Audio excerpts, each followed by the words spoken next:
Bonjour à tous et bienvenue dans Combat Actu. Voici l'actualité de la semaine. Drame à l'UCAD, le campus de Dakar en deuil après la mort de l'étudiant Abdoulaye Abdoumbao interpelle Ousmane Sonko. L'opposition demande des comptes au Premier ministre sur sa promesse de criminaliser l'homosexualité. 3 ambassadrices européennes en visite stratégique à Touba. La multinationale Tiens DSCOM choisit Dakar pour son siège africain. Tout de suite le développement. Commençons par la vive tension à l'université Cheikh Anta Diop. Le campus de l'université de Cheikh Anta Diop de Dakar s'est réveillé dans le deuil et la stupeur. Ce qui devait être une mobilisation pour le paiement des bourses a viré au chaos total ce lundi 9 février. Le bilan est lourd. 1 mort et plus d'une centaine de blessés. La victime s'appelait Abdoulaye Ba, étudiant en 2e année de chirurgie dentaire, originaire de Matam. Il a perdu la vie aux alentours de 19h. Selon ses camarades, le jeune homme aurait été agressé dans sa propre chambre alors qu'il ne participait même pas aux manifestations. Un drame qui soulève aujourd'hui une vague d'indignation immense au sein de la communauté universitaire. Toute la journée, l'UCAD a été le théâtre de scènes de guérilla urbaine, blindés sur le campus social, gaz lacrymogène dans les couloirs des résidences et même des départs d'incendie forçant les étudiants à sauter par les fenêtres pour échapper aux flammes. Au cœur de cette colère, des mois d'arriérés de bourses non payés malgré la réouverture des restaurants universitaires. Le dialogue semble rompu entre les autorités et des étudiants qui refusent désormais de reculer. Avec plus de 100 interpellations recensées, le campus de Dakar est plus que jamais une poudrière. Au lendemain du décès tragique de l'étudiant Abdoulaye Ba à l'UCAD, le gouvernement tente d'éteindre l'incendie. D'un côté, le général Birame Diop, ministre des Forces armées, lance un appel solennel au calme et au recueillement. De l'autre, le ministre de l'Intérieur, Bamba Cissé, joue la carte de la transparence. Il condamne les violences policières excessives, mais alerte sur une possible radicalisation de certains manifestants. Tout de suite le point. Présenter mes sincères condoléances à la famille de notre fils, étudiant Abdoulaye Ba, à la communauté universitaire, ainsi qu'à l'ensemble du peuple sénégalais. Nous prions pour que le bon Dieu l'accueille dans son paradis céleste. Nous avons également une pensée pour nos concitoyens blessés, qu'ils soient membres des forces de l'ordre ou étudiants, et leur souhaitons un prompt rétablissement. À la suite du ministre de l'Intérieur, je puis vous assurer que les forces de l'ordre sont les premières à être peinés, attristés, lorsque lors de leurs interventions, il y a des blessés ou une perte de vie humaine. C'est pourquoi les forces de l'ordre font en permanence tous les efforts nécessaires pour une exécution en toute sécurité et avec l'humanité requise des missions qui leur sont confiées. On ne peut pas être au même niveau d'information que celui qui est en dehors du système de renseignement et qui, par-dessus bord, peut être amené à jeter des pierres à l'autorité sans pour autant avoir des éléments précis pouvant le déterminer à penser dans tel ou tel sens et à ne pas se tromper. Malheureusement, on se trompe souvent.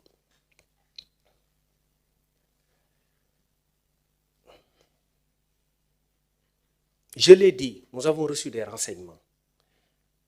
C'est des renseignements précis. montrant que certaines personnes allaient s'en prendre aux infrastructures du campus social et un début de destruction du restaurant Self a été opéré hier et du restaurant central vers 7 heures du matin. Parce qu'ils devaient descendre sur le terrain à 6h, 6h30 pour opérer des destructions. Ils ont commencé à s'en prendre au restaurant parce que l'université avait communiqué en disant que les étudiants pouvaient venir se restaurer, mais sous la condition de présenter un ticket, conformément à l'usage. La nuit, ils se sont réunis pour dire qu'ils refusaient ce format et qu'ils allaient de force pénétrer les restaurants pour s'emparer de la nourriture. À défaut de quoi, les restaurants seront détruits et les infrastructures universitaires pillées. En tant que responsable de la sécurité publique, nous avions un devoir impérieux d'anticiper sur ces événements-là, parce que ce sont des biens publics. Nouveau front politique pour Ousmane Sonko. Lors du point de presse de la FEDER, Abdou Mbow a directement interpellé le Premier ministre sur l'une de ses promesses phares, la criminalisation de l'homosexualité. Le responsable politique rappelle au chef du gouvernement son engagement de faire voter cette loi en priorité. Une fois au pouvoir, où en est cette promesse, a martelé Abdou Mbow, dénonçant un silence qu'il juge contradictoire entre discours d'hier et exercice du pouvoir. La pression s'accentue sur la primature. Regardez. Je pense que si on devrait poser des questions à des gens par rapport à l'homosexualité, c'est Ousmane Sonko et son gouvernement. Parce que je vous rappelle que Ousmane Sonko avait dit que la première loi qu'on va voter à l'Assemblée nationale quand il va accéder au pouvoir, c'est la criminalisation de l'homosexualité. Donc moi, je retourne la chose en disant, je demande au Premier ministre Ousmane Sonko, il en est où avec sa promesse de criminaliser l'homosexualité. Donc dama wax ne Ousmane Sonko moom moo fi indi Mélenchon. Xam naa université ki nga xam ne fa la ñuy tàggate suñu ndaw ñi pour yàq suñu ndaw ñi ne leen dañuy tolérer homosexualité loolu Ousmane Sonko ko wax. Léegi nag damay laaj Ousmane Sonko la nga xam ne moom la digoon Sénégalais yi ne bu yegsee ci nguur gi première loi parce que ñi ngi bëgg a def assemblée atak lu topp te déggatuma kenn ci ñoom wax ci waxu homosexualité donc damay laaj Ousmane Sonko fan nga toll ca la nga waxoon ne da ngay criminaliser homosexualité. Offensive diplomatique européenne à Touba, les ambassadrices de Pologne, du Luxembourg et de Suède se sont rendues ensemble dans la cité religieuse pour visiter l'université Cheikh Ahmadou Khadim. Impressionnés par les valeurs du mouridisme, les diplomates ont également jeté les bases de nouvelles perspectives économiques avec les autorités locales. Un rapprochement stratégique entre l'Europe et la ville sainte à découvrir en images. Je suis très surprise, positivement surprise de cette première présentation. Parce que vous avez la capacité et un don qui vient, je pense, aussi de ce travail au sein de la communauté, de pouvoir connecter tout ce qui est le spirituel avec tout ce qui est très réel, comme vous avez dit, tête à terre, c'est-à-dire le mélange de ihsan avec la khidma. Et ce que vous enseignez ici à l'université, mais aussi dans les majlis, et aussi en fait de enfants de tous les âges jusqu'aux étudiants, c'est notamment ça.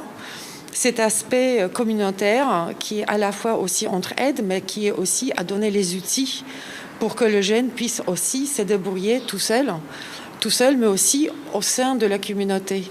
On voit par rapport à plusieurs modèles économiques ce qui fonctionne, ce qui ne fonctionne pas. Et on sait à quel point maintenant, même en Europe, il y a le retour vers ces modèles aussi d'économie aussi plus communautaire où la solidarité et les valeurs sont pas juste les mots qui ont été inventés il y a longtemps, mais ce sont les vrais mots qui ont le sens maintenant quand le monde est face à des défis qui sont immenses, et notamment les défis socio-économiques, mais aussi le défi climatique. Vous êtes ici, en fait, vous savez ce que ça veut dire la sécheresse, vous savez ce que ça veut dire vraiment le vrai défi auquel il faut faire face tous les jours. Alors, merci beaucoup. On a appris que c'est une jeune université, c'est un jeune établissement scolaire et académique, mais en même temps, il y a déjà beaucoup de résultats. Alors, on vous souhaite beaucoup de succès. Le Sénégal renforce son statut de hub régional avec l'implantation du siège Tienz DSCOM. Sous l'impulsion de son dirigeant Évrard Sossoukpé, la multinationale s'installe à Dakar avec une ambition claire, booster le niveau de vie et le bien-être des populations africaines, un tournant stratégique pour le développement de l'entreprise sur le continent.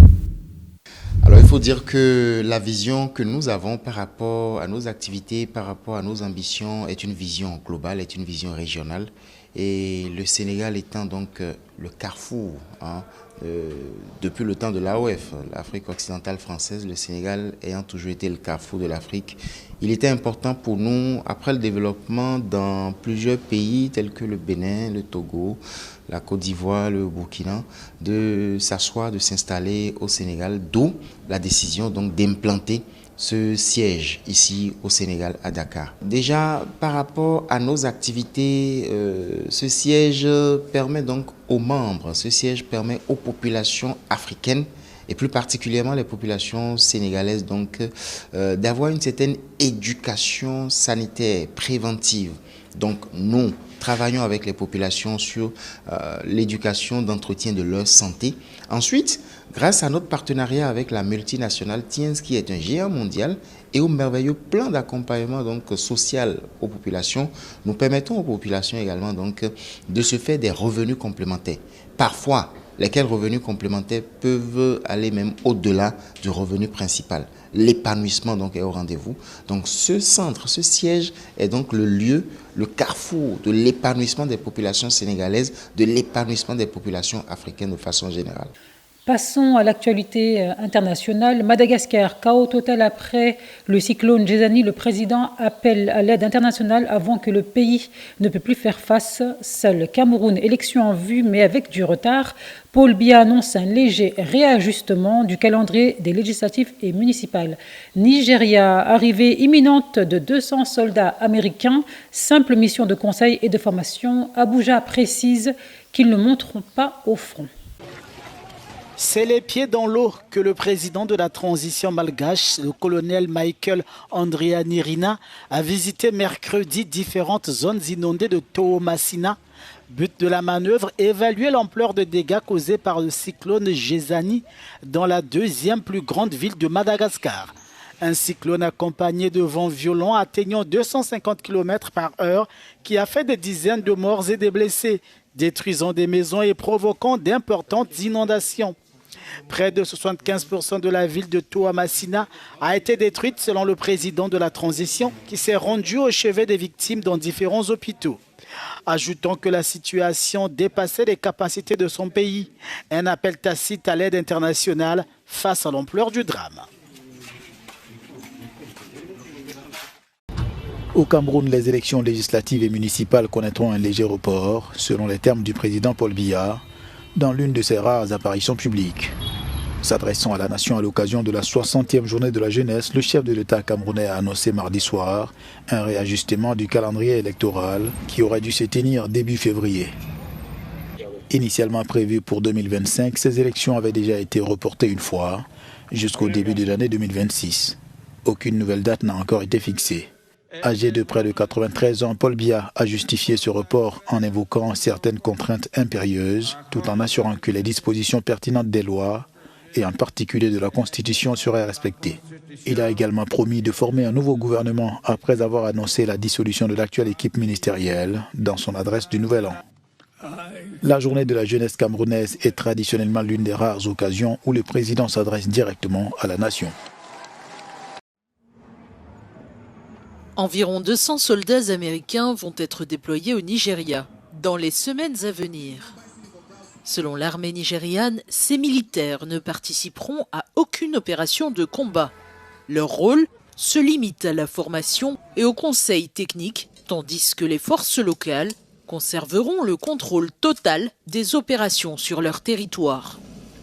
Cette annonce intervient quelques semaines après que le président Donald Trump a autorisé des frappes aériennes contre des positions de l'État islamique en Afrique de l'Ouest. Et au moment où Washington intensifie la pression sur le Nigeria, accusé par certains responsables américains de ne pas protéger suffisamment les communautés chrétiennes dans le nord-ouest. Le Nigeria fait face à des crises sécuritaires multiples. L'insurrection islamiste dans le nord-est, des kidnappings armés dans le nord-ouest et des affrontements meurtriers entre agriculteurs et éleveurs au centre du pays. Avec plus de 230 millions d'habitants et une grande diversité religieuse, les questions sécuritaires au Nigeria restent particulièrement complexes.